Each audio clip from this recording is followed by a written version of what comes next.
Hi boys and girls, this is your final week of school activities. This is the only video that I'm making. You don't have regular phonics, grammar, reading, math, all of that, but I do have some fun activities for you. And so I've dropped those off on Sunday, and you do not have to return any of them to me. So I just wanted to talk to you about what they are and tell you all the fun things that you can do. I know that summer's starting. Your parents are, a lot of you, still working at home. So these activities are things that you can do that will keep you busy and are fun. You can include your brothers and sisters if you want. And then you could also repeat them or make your own over the summer if you need something to do. So I made a totally different kind of video for you, and I'm going to show you the work. I'm just actually holding the phone today. So let's see. We have a summer word search. You can see my kitchen. There is a regular word search with summer words, but then there's a, get ready, 100 word summer word search, and you do not have to do either one. You can do both. You can just do the easier one. You can just do the harder one. It's your choice. I thought though that some of you might really like the 100 word one. We have a summer fun activity page. So it says, what are your summer goals? So we know that things are still shut down and there's not a lot of places for us to go, and we can't be close with all of our friends. So what are our goals? Do you hope to learn to ride your bike with 2 wheels if you haven't done that yet? Learn to climb your favorite tree, learn to bake something. What might you want to try to do this summer? You can then draw a picture of your favorite summer activity. It could be playing in your yard. It could be swimming in your pool or playing in the sprinkler. One of the boxes says the thing I miss most about school. That one will be interesting because we haven't been in school for a while. But what do you like about learning or school, and what will you look forward to when we start 3rd grade? And then there's another box. This summer I will. I hope you will be happy, eat healthy, and get lots of exercise. I have a summer ABC order. And to be honest, I looked for a harder one.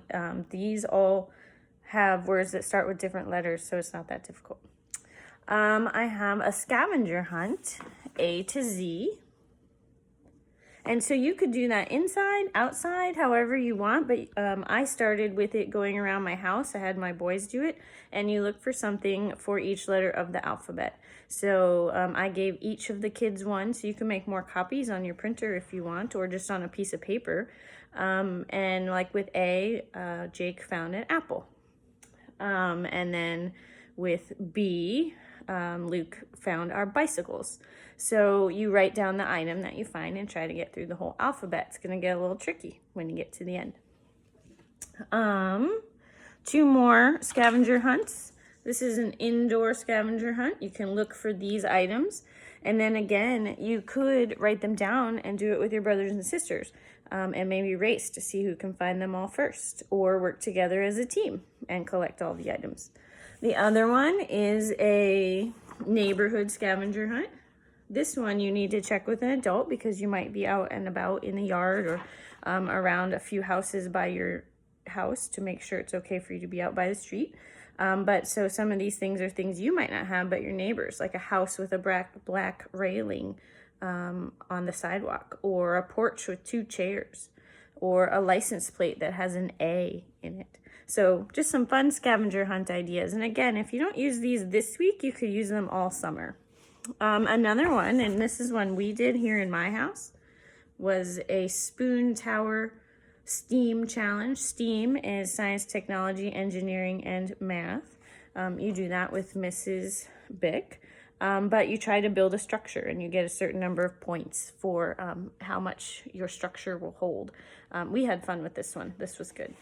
And then the last thing I gave you is a reading log. So the first page says that you promised to read over the summer, to read some books and magazines. I've also given you some work and some papers, and some of those things are magazines that, like the ones we use in the classroom, so those count for reading. But the reading promise says that you will read and make sure that you're still ready to be a good reader when you get to 3rd grade. So it asks you If you're going to go to a library when they open up, if you're going to borrow books from friends. That's something my friends and I have started doing, is sharing books. We leave them on each other's porches. So if I've finished a book that I really enjoyed, I leave it on my friend's porch and she puts something out for me, and we've been trading our books around. That might be a good way to get books you've not read before. Or if you like a series and a friend likes a series, you could share those. So this summer is just a little bit different. There may not be summer reading programs at the library. We don't really know yet. So you're going to promise me that you're going to read over the summer. So there's a piece of paper that says that, and you have to write your name and the date. And then the next page, you can kind of keep track of what you read. You can keep track of what books they are, how long you read. It's up to you how much information you put on there, but it is kind of cool to look back after a few months and see all the books that you read. I've been doing that here at home. So these are just some fun activities for the week, and you can do them whenever you have the time, or your parents want you to do something that will keep you busy for a little bit while they work, and enjoy your last few days of second grade. You're almost third graders.